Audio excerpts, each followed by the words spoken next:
This is Dave Cohn with XMD Northwest. I'm here with Real Big Fish. Hi, I'm Johnny Christmas. Hi, I'm Aaron Barrett.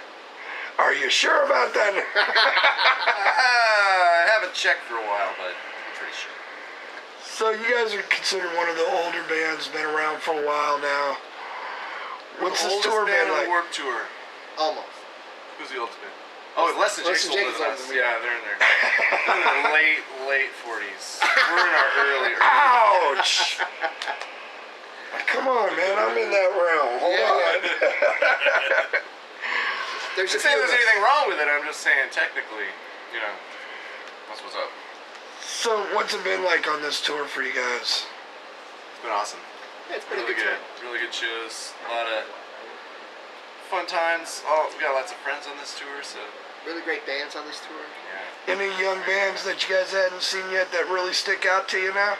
Masked Intruder. Masked Intruder is awesome. We just saw them on the way here wearing their masks. Yeah, they're really committed to that. They wear those masks all summer, all day long. They're crazy. You gotta enjoy this heat though, right? I mean, come on. Yeah, this is nothing compared to what it was like in Texas and in Florida. I mean, we are so lucky right now. Different types of humidity though, too, though. I've lived in both. Being from here and living down there. And yeah. so, with you guys being around for quite a while in this industry, do you feel festivals like this that have so many genres actually helps the fan base? Or do you think it actually hinders it by separating them by stages?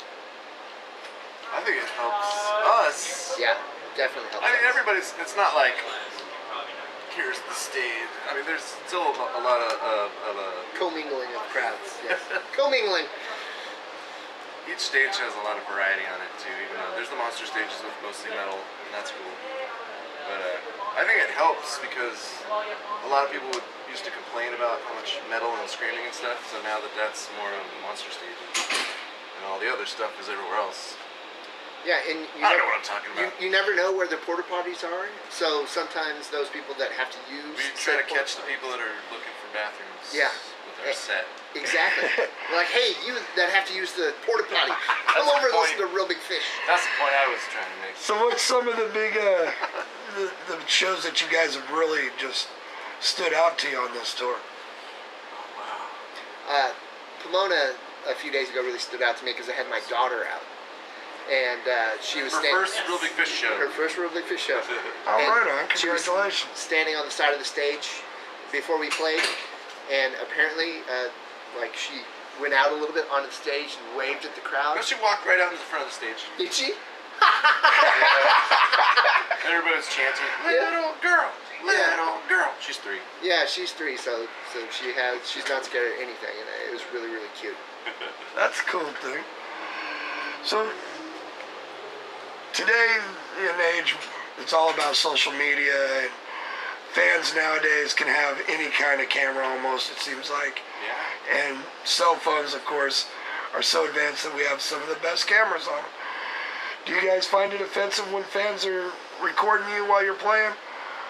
Whatever they want to do out there is up to them, as long as they're not hurting anybody. Yeah. People have fun in different ways nowadays. Definitely, and I understand that people want to take video and want to take pictures. From my point of view, and this is something that my wife and I really differ on, is that I want to be there in the present at that moment and absorb what I'm watching, and it's just different. My wife is different. She wants to be taking pictures constantly, and that's how she enjoys it. So who am I to say? That's how the memory... Yeah, that's how her memory is created, by taking pictures and then looking at them later, and mine is by just watching what's going on at the moment. So, just wait. And wishing he had photos. Later. Later on, like, I should have taken like one picture. Yeah. The internet, of course, killed pretty much most of the album sales world of what we used to be. Shed a tear. And Many tears. But yet, vinyl and cassettes are making a major comeback again. Cassettes, man. Where you been? No, really. And especially in like a lot of the hair metal and speed metal, a lot of that industry is big about the cassettes again. Those are my people that are my age that like were a little too old for vinyl Yeah. And it was all about cassettes for me. Definitely. For my whole growing up. So Yeah. I feel the nostalgia for that nice pushing a cassette in there, watch the little wheels spin. Yeah, smacking the cassette on the table because it's locked up. Just calling the tape out. Happy memories. Where do you see our industry actually going with in the future?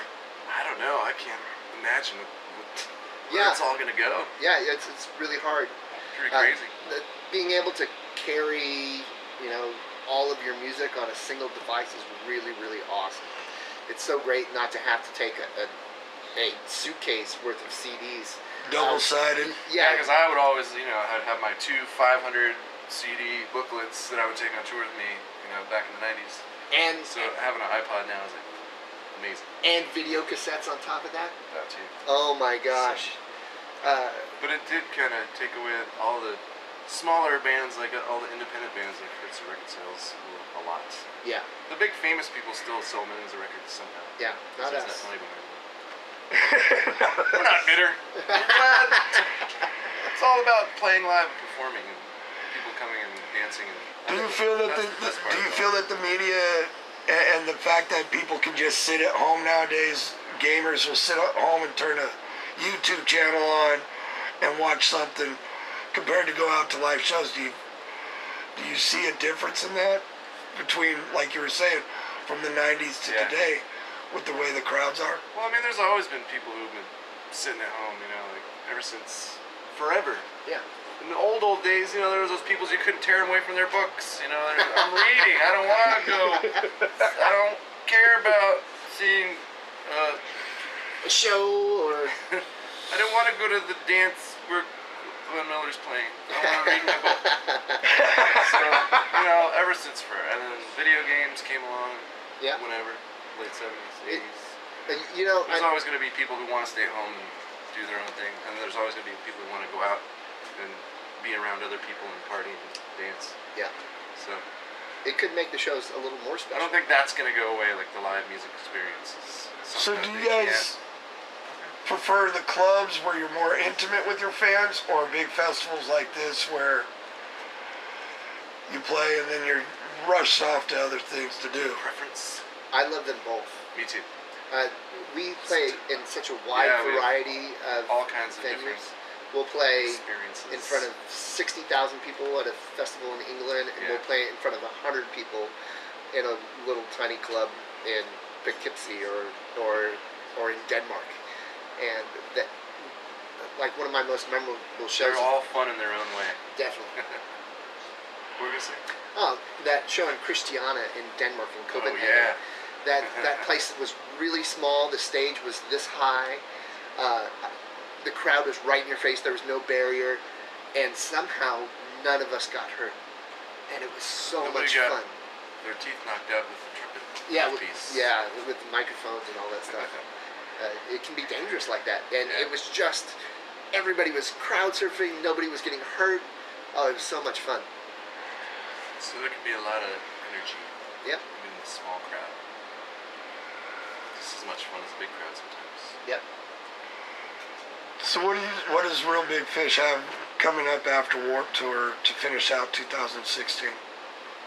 We are right after Warped Tour. We're going to Sao Paulo, Brazil, Mexico City, and we got a lot of festivals, like beer festivals and booze festivals. Taste of St. Louis. We're doing a fall tour eventually, San in November.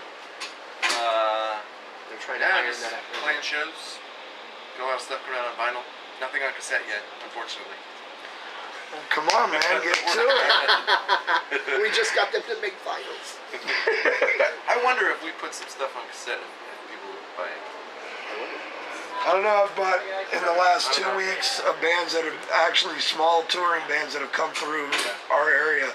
I've gotten over 30 different cassettes that I was just kind of like, wow. It's interesting. Now I put them next to the ones that I bought in '95 that I quit buying. Oh yeah, I just tossed all my cassettes. Almost. So did I. Into the trash can. All my Van Halen and Rush and. all that stuff. Do you think a lot of the young crowd today is missing out by not buying the physical stuff to see what the lyrics are and to see the pictures of what you guys have done on tour that you put in those albums? And Yeah, it's definitely, they don't get that same experience that we did. But now they have the internet, so they can go see all about the band, read all about it, see all these interviews and clips and It's different things. so different. So it's just different. Yeah, you can be People. anal in your own unique way now. I would line up all my Van Halen cassettes all in accordance to when they came out, then all the Rush ones to when they came out. Oh. I'm the same way. Yeah. Every Maiden album, you name it. Exactly. Every Led Zeppelin. And none of them were in alphabetical order. They were just in order according to artist and when they were in the chronology. I didn't go the whole librarian way because like I put all the ones that I listened to a lot. I never ever did that. I never had anything in any kind of order. But my cassettes were precious. I had them in little folders. Yeah. CDs, I just tossed everything CD with it. So what's some of your guys' influences now that you've been around for a while and playing so many tours? I mean, what keeps you guys being fresh? Musically, Showers. I think everybody listens to all kinds of different bands. I think that's one of the greatest things about being in a band is I get introduced to new music from the other people in the band and stuff that I wouldn't normally necessarily listen to. This guy just heard Justin Bieber for the first time yesterday. I couldn't believe it. But he had to find out sometime. Yes. And I was glad to show him. Yeah. Oh, damn. Wow.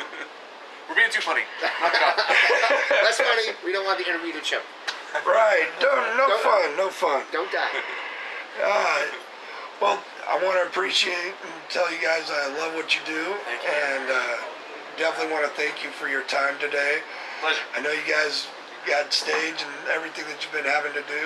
And thanks for your time and thanks for what you guys do and putting out killer music. We appreciate it. Thanks to all the fans that come out to the shows. Thanks to everybody for listening. Yep.